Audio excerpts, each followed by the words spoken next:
Rafael Jimeno, abogado especialista en toda la temática digital, ¿cómo estás? Muy bien. Hay una frase preciosa que dice: la primavera ha venido y nadie sabe cómo ha sido. Y yo la modifico y digo: la IA ha venido y nadie sabe cómo ha sido. Y de repente nos hemos metido en la IA y la estamos utilizando de una manera que creo que no es del todo la correcta, por lo menos ahora nos lo dirás tú desde el punto de vista legal. Y sobre todo hay una situación que es bastante curiosa, que es lo que se conoce como la Shadow IA, que no tiene nada que ver con la Deep Web ni Dark Web, pero como Shadow parece como algo muy chungo. La Shadow IA, que es el uso que hacen trabajadores sin que la empresa lo sepa de la IA para hacer su trabajo, pero ya empezamos mal. Bueno, y empezamos con una realidad, que la realidad es que tenemos un porcentaje altísimo de trabajadores a los cuales se les está exigiendo una productividad, ¿vale? Una eficiencia. Siempre dicen, no, es que se van a perder puestos de trabajo. No, quizá no se pierden. Lo que se pide mucho más, una mayor productividad para esos trabajadores, y ellos están utilizando en la mayoría de los casos ChatGPT de una forma masiva, al margen un poco con cuentas personales y al margen de la política de la IA de la propia organización. El ChatGPT, digamos, es la que más se está utilizando, porque Gemini, Cloud, es decir, hay más, pero ChatGPT es como el estándar que se utiliza en este uso shadow, digamos así. En su mayor parte sí. Pensemos que Copilot y Gemini son más IAs corporativas, ¿no? Y las cuentas, lo que se ha demostrado, lo que se ha visto es que un porcentaje altísimo está utilizando sobre todo estas herramientas no oficiales, ¿no? De una forma alternativa para mejorar la productividad y eficiencia. Uh-huh. Claro, aquí la empresa, si el trabajador está utilizando su propia IA a lo loco, digamos, y ahora hablaremos de las consecuencias legales que puede tener meterle datos confidenciales a una IA, que vete a saber tú esto dónde acaba o cómo acaba, ahora nos lo explicas tú. Desde luego, alguna de las cosas que debería hacer las empresas o que podrían hacer las empresas para que esto no pasara sería ofrecer una IA de pago con mejor calidad a los propios trabajadores. Esto podría ser un primer paso, digamos, ¿no? Bueno, es un primer paso y es indispensable, y es en lo que están todas. Recordamos esta premisa que a mí me parece muy clara, ¿no? Cuando tú no pagas por el producto eres tú. Exacto. Y por tanto, una de las primeras premisas es que la IA sea de pago. Esto para empezar. ¿Por qué? Por la limpieza de los resultados.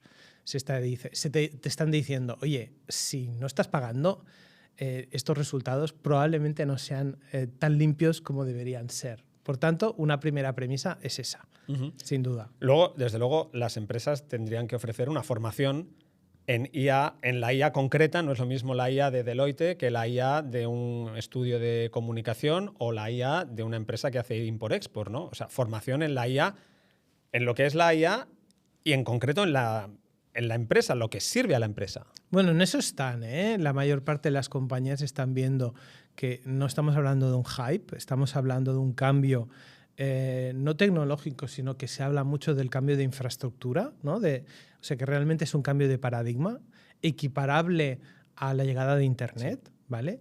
Y que, por tanto, sin ser un hype, aquí hay una revolución y hemos de adoptarla.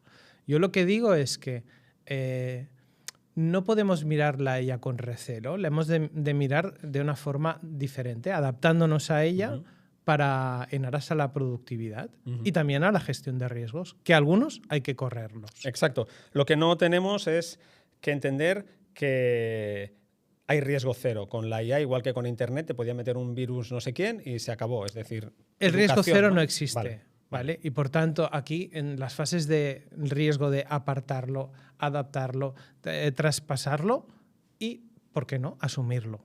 Asumir que parte de esa gestión de la IA conlleva ciertos riesgos. Efectivamente.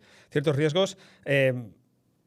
¿Algún derecho tendremos con la IA? ¿O es que lo que la IA dice yo no puedo exigirle nada a la empresa con la IA que me proporciona?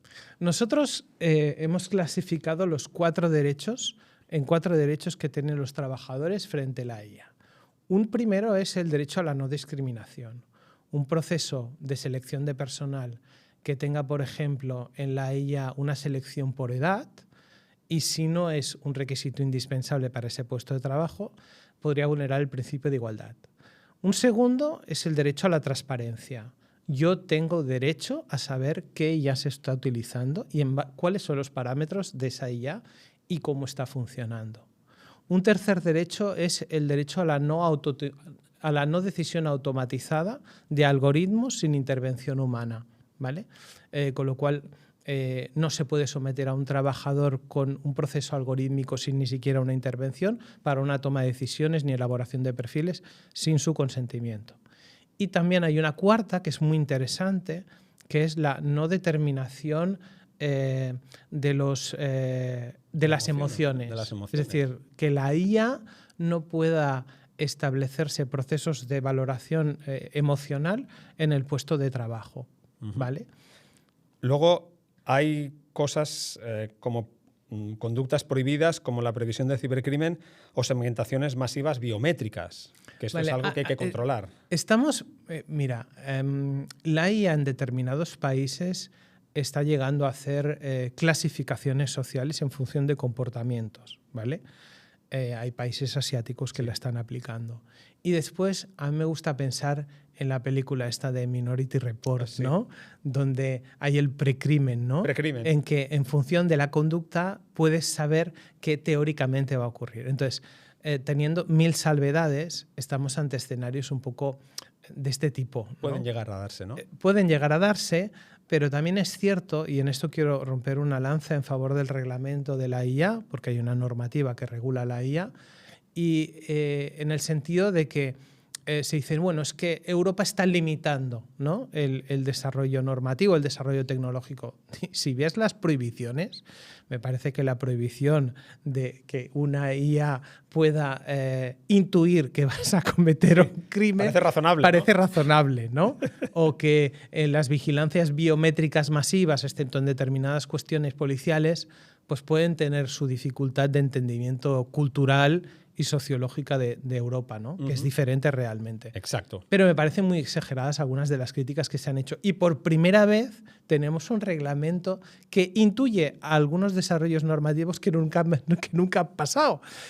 Con lo cual, es la primera vez, es una de las normas que a mí me sorprende que se adelanta a cuestiones que todavía no suceden, cuando normalmente siempre es al revés. Exacto. Siempre llegamos tarde. Exacto. Siempre la norma llega al cabo de 3 o 4 años cuando hay una conducta que ya es evidente, que está causando un perjuicio, etc.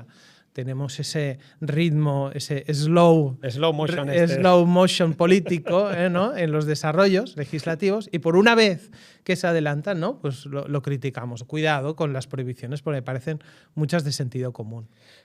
A nivel legal, ¿qué ventajas jurídicas tiene un uso consciente, razonable de la IA? Yo veo dos básicos. Uno es la toma de notas, aquellas pruebas de las relaciones que antes se quedaban constancia por email, básicamente, sí, que podamos hacerlo mediante la toma de notas automatizada, las grabaciones, etcétera, de las reuniones, me parece una ventaja brutal. Ahí recomendamos el que previamente a esa reunión haya una pequeña nota legal donde se dice, oye, la información que se está obteniendo aquí va a constituir un acta informativa, con un acta informativa de junta, etcétera, con esa cierta validez. Ahí me parece que es muy interesante hacerlo y que es una manera para todos de dejar constancia de lo que ha pasado, ¿vale? Y de una forma fácil y transparente. Y una segunda ventaja jurídica que me parece súper interesante es el desarrollo de propiedades intelectuales propias autogeneradas que hacen las propias compañías. ¿Cuántas compañías han cogido un código fuente para un desarrollo, se le han dado a la IA, le ha dicho quiero desarrollarlo y mejorar estos procesos? Eso, no obstante, hay que tener en cuenta varias cosas. Y hay sorpresas, ¿vale? La sorpresa, por ejemplo, de leer las condiciones de Gemini, que te dice que el contenido que tú generes en propiedad intelectual lo estás también cediendo a terceros. Entonces, ¿qué digo yo? Digo, hay que leer, hay que homologar la herramienta, hay que saber el que sí y el que no, y ayudar. Entonces, al equipo desarrollador que no se ha leído las condiciones, por ejemplo, de esta pequeña curiosidad que está en las condiciones ahí escrito, en letra pequeñita, claro, ahí camuflada, pues, oye, chico, para el desarrollo y tal, utiliza ChatGPT o utiliza Copilot, o utiliza una herramienta que cuando lo que tú has generado con tu contenido, porque al final, cuando tú haces preguntas muy elaboradas en el prompt, estás en realidad a lo mejor también teniendo cierta creatividad intelectual, y más cuando la estás nutriendo, alimentando, etc. Por tanto, es una manera de cuidar y proteger tu propiedad intelectual. Uh-huh. Todo esto que me dices, al final parece que es como un trabajo de la propia empresa, de entenderlo, es decir, todo esto que me estás explicando. ¿Esto no existe una formación homologada, arreglada a nivel español, que los trabajadores y las empresas puedan ofrecer, más allá de Juan o Laura, los que saben de esto, dar una clase por la mañana? ¿Existe algo? Nosotros hemos creado una formación de riesgos legales de IA que va a estar subvencionada por el Fundae, ¿vale? O sea que intentando que sea coste cero para la compañía, donde los usuarios van a tener los conceptos que estamos tratando aquí desarrollados de forma práctica, ¿no? De clicar aquí, clicar allá, para saber cómo enfrentarse a primero identificar los riesgos. Asumimos unos, identificamos los otros y vemos cómo podemos mitigarlos de forma práctica, ¿no? Pues si yo estoy haciendo, me lo invento, utilizando ChatGPT, pues puedo configurar para que no entrene la IA de fuera, ¿vale? Pues esos son ejemplos, ¿no? Y maneras de controlar esos riesgos, ¿no? Y principalmente los riesgos que tienen los trabajadores son, en primer lugar, el riesgo de certeza y de uso, ¿vale? Toda información que se obtiene de la IA tiene que ser cotejada. Recordemos que hay alucinaciones, es cierto, y no paro de oírlo, que se van mitigando muchísimo con el transcurso del tiempo, pero hay alucinaciones, ¿no? A mí me ha ocurrido, ¿no? Sentencias que no existían. Entonces, claro, si no cotejas esa información, tienes un problema, sí, ¿vale? Entonces, primero, cotejar.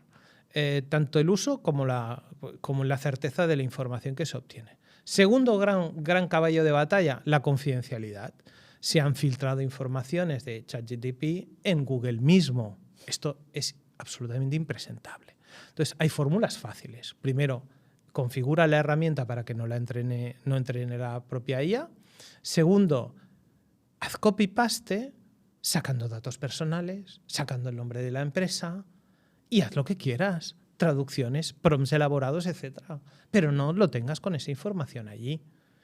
Después, otro de los frentes que hay en respecto a la confidencialidad son, por ejemplo, la toma de notas automatizada. Cuando tú estás en una reunión y te aparece un agente que no es ni el corporativo, ni siquiera el de la otra persona, o es de la otra persona, pero es un agente que no conoces, que no sabes ni quién está grabando ni tomando las notas de la reunión, expúlsalo, así de sencillo, y lo verbalizas. Oye, no, esto tomamos las notas con nuestro sistema de Copilot, nuestro sistema corporativo, etcétera, o el tuyo. Bueno, el nuestro, pero no uno que ni siquiera sabemos quién. Y he tenido reuniones donde incluso el otro interlocutor tenía instalado un agente que no sabía ni que era suyo. Es decir, ese creía que era el nuestro y nosotros creíamos que era el suyo. Entonces es como tomar conciencia de la confidencialidad, de la toma de notas, y después también una cosa muy curiosa, también la confidencialidad interna dentro de la propia organización. Dicho de otra forma, determinadas configuraciones y eliminaciones de chats, etcétera, internos, solo las pueden hacer los administradores. Entonces, cuando quieras cargarte a tu jefe y lo preguntes de cómo hacerlo sin dejar pruebas, tienes que ser consciente que el administrador va a visualizar o puede visualizar esa información, ¿vale? Por tanto, es ver cuáles son los elementos de riesgo, protección de datos, confidencialidad, propiedad intelectual también, muy interesante. Cuando yo creo un contenido con cualquier herramienta de IA, tengo que indicarlo, siguiendo un principio de transparencia, y por tanto son maneras de minimizar los riesgos de colisión con los derechos de terceros y de forma práctica, que se trata de eso. ¿Qué departamentos son los más afectados? Es decir, ¿qué departamentos serían los más interesados en tener acceso a esta formación para entender por dónde van las cosas. ¿A quién afecta más esto? En realidad es muy transversal. Al final es como una formación básica también de ciberseguridad o de privacidad, donde todo el mundo que esté utilizando estas herramientas tiene que tener los conceptos básicos. Pero los especialmente afectados, departamentos especialmente afectados, sobre todo recursos humanos. Pensemos que todas las herramientas de evaluación de los trabajadores o de demandantes del trabajo están prohibidos relativamente, requieren un proceso de homologación de la IA.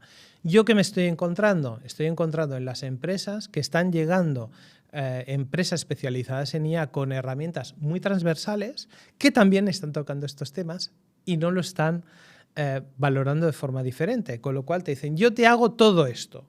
Bueno, y dices, oye, pero perdona, pero en la parte de trabajadores hay una prohibición relativa que requiere un proceso de homologación. Entonces, se trata en definitiva de que estos departamentos estén atentos y que lo homologue tanto el departamento de IT como el departamento legal, y para que se vea con transparencia que esa IA puede ser aceptada por la organización sin ningún problema jurídico. Piensa que hay una agencia de supervisión de la IA, que hay un reglamento europeo de la IA y que además existe la obligación legal de formar a los trabajadores en IA, porque se habla de la alfabetización de la IA. Por tanto, el propio reglamento recoge la obligación legal de la compañía de formar a sus trabajadores en la alfabetización.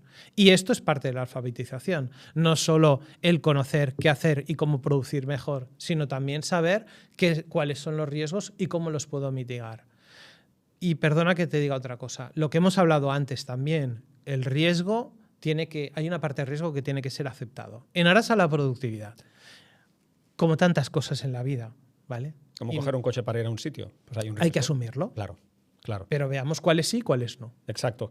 Esto es un poco lo que se pretende desde Formatic Legal, ayudar a las empresas a entender que esto está, que esto se queda y que no va a cambiar, sino que tenemos que conocerlo y sobre todo moderar un poco el uso que estamos haciendo ahora, un poco de sálvese quien pueda, de yo le meto los datos confidenciales a una IA y ya veremos dónde acaban, o lo que nos acabas de explicar de Gemini, ¿no? que por arte de Birli que dice que lo que tú hagas aquí, pues yo también me lo quedo un poquito.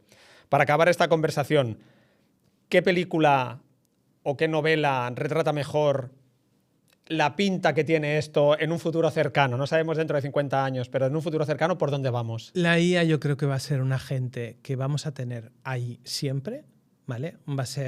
Están hablando de los gadgets, ¿no? De que tengas un gadget incluso físicamente y que la IA sea un acompañante tanto a nivel personal como profesional constante. Con lo cual, al final se va a establecer como esta especie del personaje híbrido entre tecnológico y humano, pues todavía va a ser más unido esto. Hay una película que a mí me encanta y a la vez es triste, ¿no? Que es la película esta de Her, sí. ¿no? Que es una persona que se enamora de la IA, ¿no? En esto se ha hablado mucho, ¿no? De esta solapación emocional y tecnológica a la vez, ¿no? Y es triste cuando el personaje dice, bueno, pero ¿tú con cuántas personas tienes relación? Y dice, 1.200.000, claro. Yo creía que era único, claro, ¿no? Yo creía que era único. La historia de siempre del amor, ¿no? Y en esa es bonito, pero vamos hacia una IA integrada en nosotros y al igual que hoy en día no podemos vivir, porque si no estás fuera, ¿no? Sin tu móvil, sin tu WhatsApp, etcétera, no podremos vivir sin nuestra IA. Por tanto, mejor convivir con ella, mejor entrenar lo tuyo, pero no darles entreno a ellos, ¿vale? Desde la perspectiva empresarial y aprender a convivir, pero minimizando riesgos. Siempre hablo yo de la caja de seguridad, es decir, lo que tú no quieras que esa información pueda pasar a manos de terceros, ¿vale? Que son tus secretos empresariales. Hablamos de márgenes comerciales, hablamos de las nóminas de tus trabajadores, hablamos de algoritmos específicos. Tienes que tenerlo de una forma en que no sea posible que la IA la rastree. Porque al final la IA va a estar en todos los lugares. Solo que cruce 4. Va a cruzar con Google Drive, va a cruzar dentro de tu SharePoint y de hecho esa es su virtud. Su virtud es que sea transversal, que te ayude a configurar los emails, que te ayude en los prompts, etcétera, que te ayude totalmente en todo. pero lo que no quieras que esté allí lo tienes que poner en la caja secreta inmutable y configurado de forma que la IA no pueda acceder a ello. O sea, que creo que el trabajo no es tanto, es primero pensar en qué tengo yo delicado, configurarlo de una forma que la IA no pueda obtener esa información y después, de la que sí que puede obtener información, hacer 4 cosas. Hemos dicho 4 cosas. Sí. No entrenarla, sacar los agentes de la IA, no poner datos personales, no poner el nombre de la empresa en los procesos, que son 4 cosas, Sí. ¿vale? Pero aprender a convivir con ello, porque no solo ha llegado para quedarse, sino que esto es imparable. Es imparable y mejor que no nos pase por encima, ¿eh? Vamos al lado de la manita y esperemos que el equipo de Formatic Legal nos ayude a entender un poco cómo va esto. Rafael Gimeno, nos quedamos con Ger, nos quedamos con estas reflexiones que haces y nos quedamos con el futuro. Dentro de un año volvemos a hacer esta entrevista y me explicas cómo ha ido la aventura. Vale. Gracias. Estaré con mi IA. Exacto, tú ya me hablarás a mí. Gracias. Un abrazo. Un abrazo.